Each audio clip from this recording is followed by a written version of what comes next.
Tēnā koutou, tēnā koutou, tēnā koutou katoa. No mai, haere mai, ki te kura o tawa tawa. I te Premier Hipkins, no mai, haere mai. Tineti, no mai, haere mai. No mai, haere mai, anō ki te roi sai, me ngā kaimahi o te tāhuhu o te mātauranga. I ngā tangata o Parimeti, me ngā tangata o Perahi, tēnā koutou I tēnei ata. Welcome to all of our guests this morning, and in particular to Prime Minister Chris Hipkins and Minister of Education Jan Tinetti, and to Roy Sy, Director of Education for the Wellington region, and Catherine York from the property team. Just a quick note for emergencies: if the fire alarm goes off, we will exit via the nearest door, either that one or this one, and we'll all meet up on the sports court over in the corner of our grounds. Tēnā koutou tamariki o te kura o tawa tawa. Tēnei ata tātou hui ki whakarongo ki Minister Premier Hipkins, ka kōrero whai tikanga ia mā tātou. Our assembly today is especially to listen to the Prime Minister speak. He has some important words for us. Would you like to come and speak now? Tēnā koutou katoa, ngā mihi nui ki a koutou. Hello everybody, it's good to be here. Now can anybody remember when I was last here? Yeah? About this time last year, I think it might have been a little bit later in the year, but last year. And can you remember why I was here? Yeah? When the new school opened, that's right. So I was here to open the new school last year. Can you remember what the school was like before the new school was opened? Put your hand up if you can remember what the old buildings were like. Can you explain what the old buildings were like? Who wants to share with me? Yeah? Old and crusty. Yeah? Anyone else want to explain what the old buildings were like? Yeah? The buildings were sometimes low. Yeah? And yeah.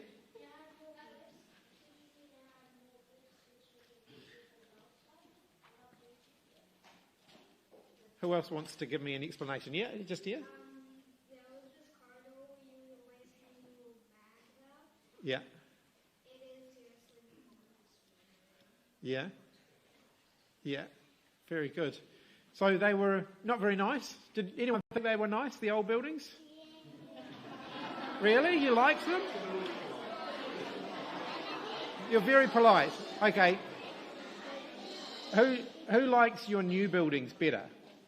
Yeah, that's much better. Right. What's your favourite thing about your new buildings? You're very polite. Yep. It's a really big library. There's a really big library. Yep. There's 2 levels. There's 2 levels. The basketball court. There's a basketball court. What else? Over the back there? Yep. Yeah, the obstacle course. Yeah. And what about over here? Yep. The playground, the new playground. Yeah. We'll take a couple more over here. Lots of space for playing. And maybe you guys over here? The microwaves. Sounds good. All right, so you can pop your hands down now. So the reason that we're here today is because we were here to open your new building, and we actually have a whole lot more work that we've got to do to make sure other schools up and down the country have got the sorts of buildings that we need them to have. So when we became the government and when I became the Minister of Education, that was 5.5 years ago now, you know, we had to create space for 100,000 more children in our schools. So we were short of, by the end of this decade, so by 2030, we were projected to be 100,000 spaces short, and that means thousands of extra classrooms that we needed. So far, we found the money to build 2,000 new classrooms. And does anyone know what the government is doing this week? What's the big thing the government's doing this week? Does anybody know? Yeah?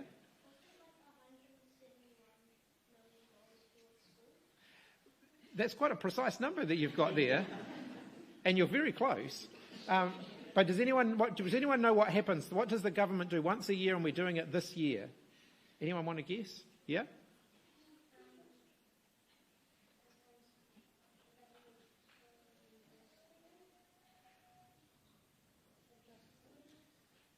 I'll tell you what the government does. Once a year, we release the government's budget, and it says how much we're going to spend on things. And this week, on Thursday, we're releasing the government's budget, and we're putting more money into building more new classrooms so that more kids around the country can have the sorts of classrooms like the ones that you guys have got, so nicer classrooms. So that's what we're announcing today. And we thought, where should we go to announce it? We thought we should come to a school that's already got a nice new classroom so that the rest of the kids around the country can see what they might be getting from the money that we're investing in building new classrooms for them. So we're going to be building, because of the money that we're putting in addition to the money that we've already got, 3,000 more classrooms around the country. So that's a lot of new classrooms. This year's budget funds 300 of those new classrooms, and then that's on top of the money that we've already been putting into building new classrooms. So that's why we're here today, because we wanted to see how you're enjoying your new buildings. So, who likes them? Yeah. Everyone's got their hands up, including some of the teachers. That's pretty cool. All right. And what's your favourite thing about school? Yeah? The teachers. Very good. Did they tell you to say that? No. No, they didn't. That's good. That's a very good answer. What's your favourite thing about school? Yeah, it's you. Maths. That's very good. You like numbers? Yeah, that's awesome. And what's your favourite thing about school? Literacy. Reading and writing. Do you like reading or writing more? You like reading more? Some cool books? Yeah, excellent. We'll have a couple more. What's your favourite thing about school? Yeah. Cross country. You like to run? Awesome. And let's see, right over there in the... Yeah, yep.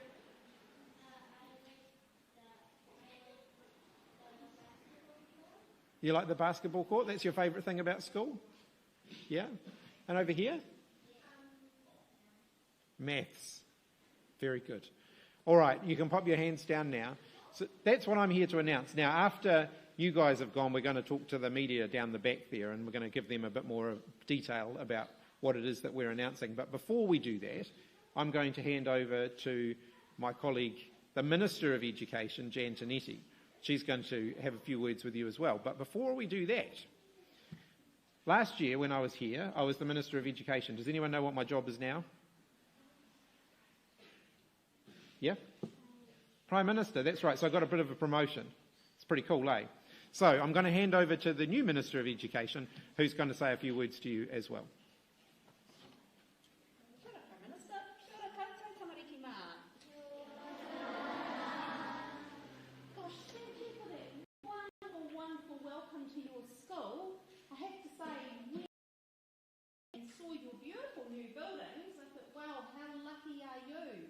That is just fantastic. Do you know last week on Friday I got to open a new flash building like this at a school up in Auckland, Beachland School.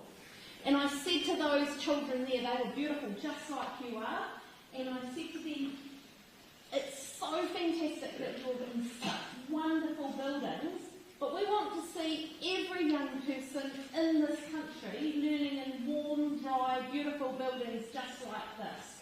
And that's what we're here announcing today, is a further step to ensuring that more young children, just like you, are able to learn in such fantastic conditions, just like this one here.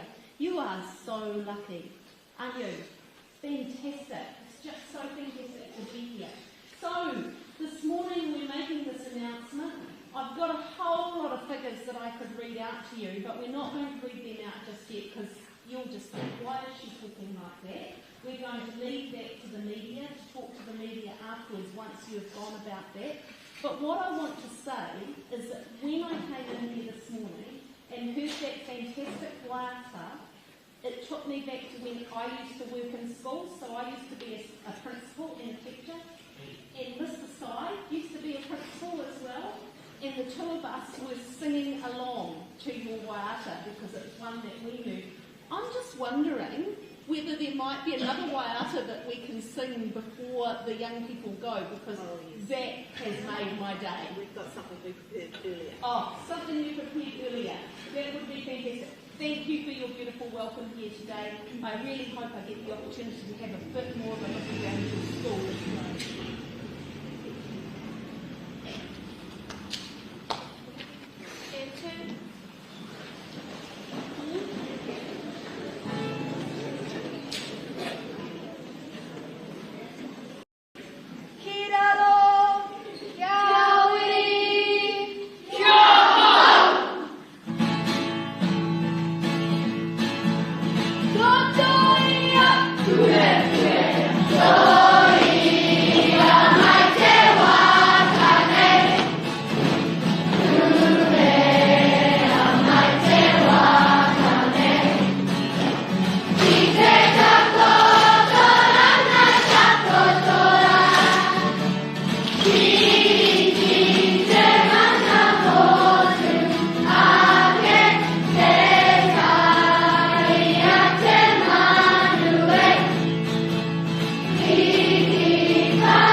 Alrighty, really nice work. Tino Pai. Okay, I believe the minister has some words that they want to say to the journalists. So what we're going to do is we're going to head back to class. It's almost morning tea time, break time, so you're going to go with your teachers, listen to them. They will take you out sort of line by line in an orderly fashion. Thanks, guys.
Here, all good?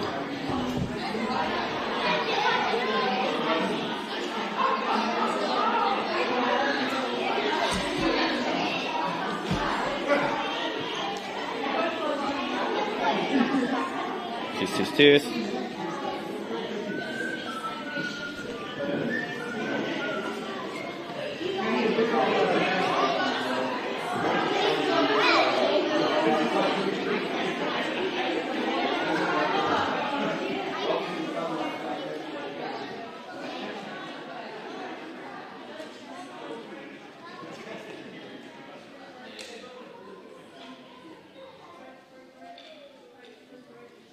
All good, testing, 1, 2, 1, 2. Everyone can hear. Test, test.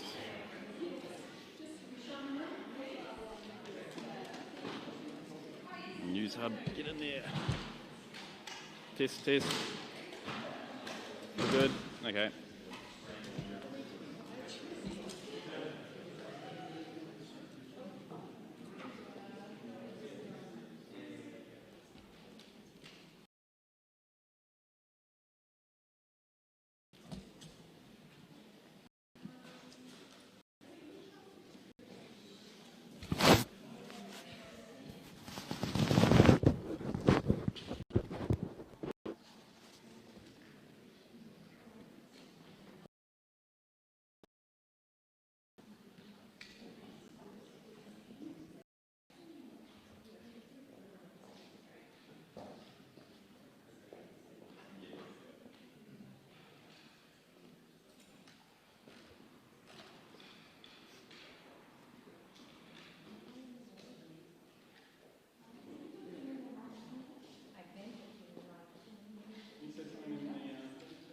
Test, 1, 2, 3, testing, 1, 2, 3, classes, education, Ridgeway School, test, 1, 2, 3,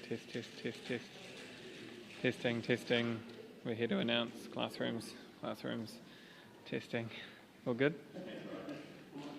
All good?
All right, kia ora everybody. Great to be here to make a pre-budget announcement regarding school buildings. Just to be clear, I'll answer other questions at post-cab this afternoon, but just to recap on some of the key details around today's announcement. When we became the government 5.5 years ago, I asked the Ministry of Education to put together projections of how much extra space we were going to need in our schools to cope with population growth. Back at that time, we had schools teaching kids in gymnasiums and libraries and so on because schools were becoming overcrowded. The country simply hadn't built enough new classrooms to cope with population growth. At that time, the Ministry of Education projected that we would need space for around 100,000 extra children by the year 2030, so by the end of this decade. We've been focused as a government on making sure we are delivering that. Up until now, we had funded space for 2,700 new classrooms, so that was money that's already there and work is underway. That's around 60,000 of that 100,000 has already been funded. Today we're adding an extra 300 classrooms into that, so that's over 6,000 extra spaces, extra student spaces that we're funding in this year's budget. In terms of the delivery of that program of work, more than half of the spaces that have now been collectively funded, so 3,000, more than half of those have already been delivered. By the end of next year, we're anticipating that we will have halved that gap. So 100,000 spaces required by the end of the decade. By the end of next year, if we continue with the current rate of building that we're doing, if we continue the momentum that we have now, we should have halved that gap. That means that we should comfortably be able to hit that 100,000 target by the end of the decade. That's all work that's been done under this government. So the work that we've been doing around school building is something that I'm really proud of. It is an example of where we've invested over the time we've been in government to really bring our schools up to scratch. Of course, building new classrooms is only part of the equation. There's also work around building new schools, which Minister Tiniti will set out some more news about as well, and a significant program to redevelop our existing schools. So we've seen through the Christchurch schools rebuild to make sure that we've delivered on the commitments that were made to the people of Canterbury following the Canterbury earthquakes, and make sure that they're getting the school buildings that we know that they deserve. And for some of our most rundown schools, we've been putting a significant focus on big redevelopment projects. So that includes schools like this one, where we've been able to completely upgrade their buildings to both cope with population growth, but also to cope with the fact that some of the buildings that they were previously dealing with were pretty old and in need of significant replacement work. So I'll now hand over to Minister Tiniti, who's got a few details on new school building, and then we'll open up for questions. Thank you, Prime Minister, and good morning, everyone. So over our time in government, we've had 16 new schools that we've been able to open, and this morning we are announcing that we are adding to that with $100 million in this year's budget for another up to 4 new schools that we will be building over this time, looking in those role growth areas and where the need is for the new schools. So pretty exciting announcement that we're able to add to the work that we've already done this morning. Right. And now we're happy to open up for questions. When will the 3,000 classrooms be built by? It depends. So they're built over a period of time. So as I've indicated, we're at the moment we're sort of finishing around 4,000 student places per quarter. So the funding that we're putting in today will help us to maintain that momentum. That means that, as I said, by the end of next year, if we continue with that progress that we've been making, we will have halved that gap, that 100,000 gap. And that means that, that then leaves us with another 6 years to finish the remaining school buildings that we know will be required. Right, but so of the funding for the 2,700 classrooms that has previously already been committed, do you have a number of how many classrooms have actually been built as a result of that? Just over 1,500 have been finished.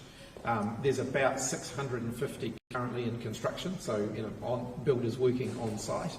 And then the remainder of them will be in the planning stages. One of the challenging bits about new classrooms is that sometimes they're often associated with other work. So if you look at this school, for example, it was a mix of redevelopment and new classrooms. And those more complex projects take a bit longer. Can you tell me about the 100 million that's going to short-term issues? How bad is the problem and what that goes with? So the short-term building issues are things, basically it's relocatable classrooms. So it's things like where a school's population grows faster than anticipated, we can put extra classrooms on site while we think about how to best to manage that in the longer term. So in some cases it'll be relocatable classrooms are used as a short-term solution, whilst we then think about a redesign and a rebuild of the school so that we're maximising the use of their spaces. Just that's a decent amount going towards that. Is that how bad is it? We know that in some areas population has grown quite fast. So if we think about some parts of Auckland, but Tauranga, some parts of Canterbury, particularly where there's been significant population shifts, we do occasionally have to make use of relocatable classrooms to make sure that we've got the classrooms there when they're needed for the growth of the population. Is it acceptable that some classrooms at the moment are using spaces like Wharenui without air conditioning because they don't have enough space, and this won't probably get to them straight away? Air conditioning is an interesting challenge. We don't, as a routine, have air conditioning in a lot of schools up and down the country. But what we do want to get away from is schools using gymnasiums, using their marae spaces, using non-teaching spaces, libraries, for classroom space because they've simply run out of space. Now, the progress that we've made over 1,500 extra classrooms already built in the time that we've been in government, and a significant amount of work done on upgrading existing spaces within schools. That's really helping to get on top of that problem. So we're seeing a lot less of it now. I can't hand on heart say that there won't be, the odd school where that's happening because their population's growing faster than was anticipated. That's one of the reasons why we're putting in funding for those short-term classrooms, so that when we need to, we can put extra classrooms on site. What's the story with the new schools? When and where? So we have 2 new schools at the moment that are in development. One's in Papamoa and one in Auckland, in the Auckland region. But again, that's the part of the national growth plan that we've got, and we will be determining that on the role growth in those areas and what is needed when the roles hit a certain level in those particular schools. Forward planning is always going on. I know in the region I live in that there are schools that have been planned down the track at different times because of the role growth in those particular areas, but it is part of the national growth plan. Yeah, but so you've got 4, so you're saying up to 4. Up so to 4. So those 2 included in that up to 4. Those 2 have already been planned. There's just ones that I'm letting you know this morning that have been part of the plan, but there are up to 4 new schools that we're announcing this morning. Where will they be? We will be determining that with the national growth plan, and the national growth plan sets it out. The primes are meant like Tauranga, like Auckland, like Queenstown. Those are the areas that are the key areas where we're seeing growth that's outstripping what we've currently got. Right. Can you name the 2 schools that are up first? Why do you use the language up to 4 schools? Well, we have to be a little bit careful there, because we do know that there's construction costs in that as well. We do know that 4 is a target that we're working towards, but we have to make certain that we're within the budgets that we've set down. 4 is what we are targeting. And just to be clear, is this reallocated funding or new budget? This is new budget funding. And just also, one of the reasons that we don't announce exactly where we're going to build new schools until we're ready to get underway with them, so we've got to get the funding first, because there's often some commercial negotiation around securing land. So we typically announce a new school built once we've secured the land, because obviously that's a commercial negotiation, and generally you inflate the price if you announce where you're going to build it before you've actually got a signed contract. I wasn't going to say that. Yeah. I guess what will these new classrooms do to sort of the falling literacy rates that we're seeing around the country? How are you addressing them, and are you doing enough to address those rates? Ultimately, teaching and learning will be better if the space that teachers and students and young people are in are of higher quality. When they've got buckets on the floor because the roof is leaking, that's a huge distraction from teaching and learning, which is what we really want them focused on. Now, it's not the ultimate solution to literacy and numeracy. The quality of teaching and the quality of learning is going to be the thing that's going to turn around literacy and numeracy, and the Minister can speak at great length around the work that we're doing in that area.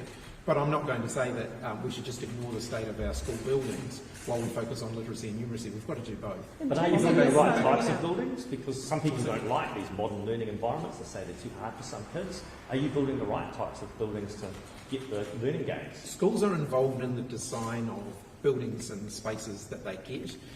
In some cases, schools like to stick with a more conventional design for their school buildings, and others they want to open them up. And in many cases, they have an ability to do both. So they've got an ability to have a more traditional single-cell environment that opens out into a more open space. Schools are very involved in that, and they get the chance to help to design spaces and create spaces that meet the style of teaching and learning that they do. So this money's been put into this issue, but how are we going to know that this is an urgent priority for you to actually make sure that money that's sitting aside is going to be put into contracts? Well, I think if you look at our track record of delivery, as I've said, in the time that we've been in government, every budget we've put aside extra funding for school buildings. And if you look at the fact that we've delivered more than half of the new school classrooms that we've funded, that is a sign that we are getting momentum in this area. School buildings, school classrooms, particularly if you take, say, a school like this one, where it's a multi-level building on a complex site because of the hillside and all of those sorts of things, they don't just happen overnight. You've got to make sure you get the design right, and that all of the engineering work is done so that the school gets a really good, learning environment out the other side of it. I think our track record shows that we do get the money out the door and we do actually get these building projects. Speaking of your track record, rather, sorry, speaking of your track record of pre-budget announcements in education, your previous pre-budget announcements about attendance officers was meant to deliver 32. So far, one.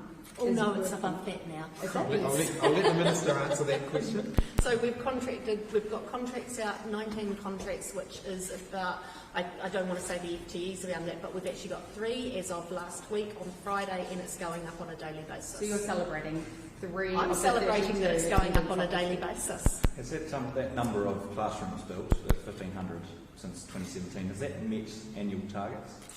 Yeah, we're on track. So basically we mapped out there was no National Education Growth Plan when we became the government, and as Minister of Education, I've got the Ministry of Education to do one, and that highlights the areas of where we forecast there to be population growth, or where we forecast or where we were already experiencing population pressure.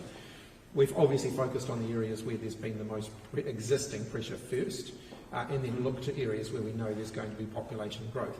But the advantage of having a National Education Growth Plan is that you can get a bit ahead of the curve. So we've been able to think about that in terms of land procurement, for example. So buying land before it gets to the point where a school is desperately needed or classrooms are desperately needed. So the National Education Growth Plan set out, a bit of a trajectory. We're certainly on track to meet that. What's your assessment on current supply chain issues and issues in the construction sector and how they might impact building classrooms at the moment going forward in the next couple of years? One of the key things that we did, and I'm just trying to remember back, it would have been about 3 budgets ago, was we moved from a 1-year budget cycle for school capital spend to a 4-year budget cycle for school capital. And one of the reasons that we did that was the feedback we were getting from the construction sector is if we gave them a longer term pipeline of work, so they knew what was coming up over the next 4 years, then the market could gear up to be able to deliver that. Whereas when they were just getting 1 year at a time, they'd typically just plan one project at a time. Now they're planning for, up to 4 years ahead.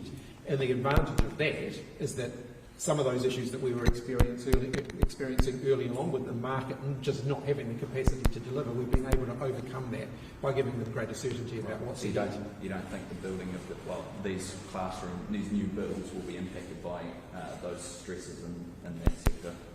No, I think we've seen over the last few years that we've been able to continue to deliver, despite the fact that the building and construction sector's clearly got a bit of heat in it still. So the spots for the 100,000 students that we need, does that factor in the 30,000 school roll number that the school roll number is estimated to fall by 30,000 by 2032? The challenge is that that's an uneven number. So in some areas the population will continue to grow while in other areas it will decline. So of course you have to plan for building new classrooms in the area where the population is growing, even if you're removing classrooms.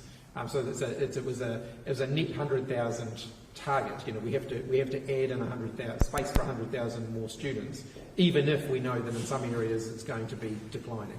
Does that make sense? You with me? Yeah, good. Are we still on track? Were you saying it's by 2030? Yeah, that was the forecast. The forecast was we would have 100,000 extra students that we needed to accommodate. That doesn't necessarily mean that there's going to be a total of 100,000 extra students, because in some cases it can mean that there might be fewer over here and more over here. So just to be clear, that target of 100,000, that hasn't changed despite the forecast for primary schools in particular being for falling rolls. You still think that's going to be... The National Education Growth Plan is updated regularly, and it provides a bit more granular information about particular locations. So obviously the forecasts move up and down in particular locations depending on what they're seeing in terms of population growth. Do you think that could change, or you'd be reluctant, given that those numbers can fluctuate? You'd just stick with 100k and then reevaluate? It may come down a little bit over the next 6 years, depending on what the overall population patterns do. But you are confident that we can hit that general target? Right? Yes. On the back of Amelia's earlier question, do you feel like students and their learning and their achievement has sort of suffered as a result of poor learning environments, classrooms, and do you hope that achievement will go up as a result? It's certainly been a real distraction for the teaching community. We know that where schools really have those old shabby buildings, teachers are focused on just getting kids through the day, and in some cases, when it rains heavily, they have to put buckets under the leaks in the roof and those sorts of things. Of course that's going to distract from teaching and learning. And so do you hope that achievement, kind of student achievement will increase, and you'll see that in numbers? Well, we've got a real focus on student achievement. Of course, we've got to recognise that student achievement is a long game as well. So if you think about some of the big international measures around student achievement, so PISA, for example, that's measuring out the literacy and numeracy of 15-year-olds. Those kids, by the time they get to that point, have already been in the school system for 10 years. So we have to recognise that some of the things that we're doing now, we will see the benefits of in the future. Do you specifically look at whether achievement does go up in schools or areas where you've invested in, like, say, more classrooms and put more resources in it? Does it get down to that level, or do you not do that? That would be quite a difficult thing to measure. All right. Mr. Taniki, just a question about NCA Level 1. Principals for schools in Northland saying NCA Level 1 is not rigorous enough, we're not going to do it, we're going to do something else instead. Just interested in your reaction to that. Well, schools have been able to choose whether they do NCEA Level 1 for quite some time, and they have to make the decision of what's based on their school needs. As far as the latest changes that have been made to NCEA Level 1, they've been made with experts, with the sector. The changes have been well needed for the bigger achievement standards that have been developed under this Level 1. Schools will still make the decision of what's best for them and what's best for their students. I've since had other principals that have come to me who have said, we desperately need Level 1 and love what's happening with Level 1. It's needed for our students to be able to form their way into an assessment pathway. Has it been dumbed down, though, as a qualification? Absolutely not. If anything, people tell me that this is a better way for our teachers to be teaching to those assessment standards, and it's way more rigorous than what they've seen in the past. And I have had that since Friday. I've had that from about 3 or 4 different secondary school principals. Is it a qualification that's becoming perhaps irrelevant for the more academically able? I think Level 1 is a qualification that is, different schools have questioned whether it's relevant for their pupils for quite some time, because it doesn't lead to a lot of other pathways. Some schools are making the decision that they will take 2 years to do the Level 2 rather than do Level 1. Some people are making a decision that they will do make a different pathway. I had a conversation with Julia Davidson on Thursday at Wellington Girls, who said her decision wasn't about the rigour of it, it was just that they found a different pathway that was suitable for their young girls. Do you know how much it costs to teach NCA Level 1? I haven't got that figure in front of me. Thank you. That's all. Oh my God.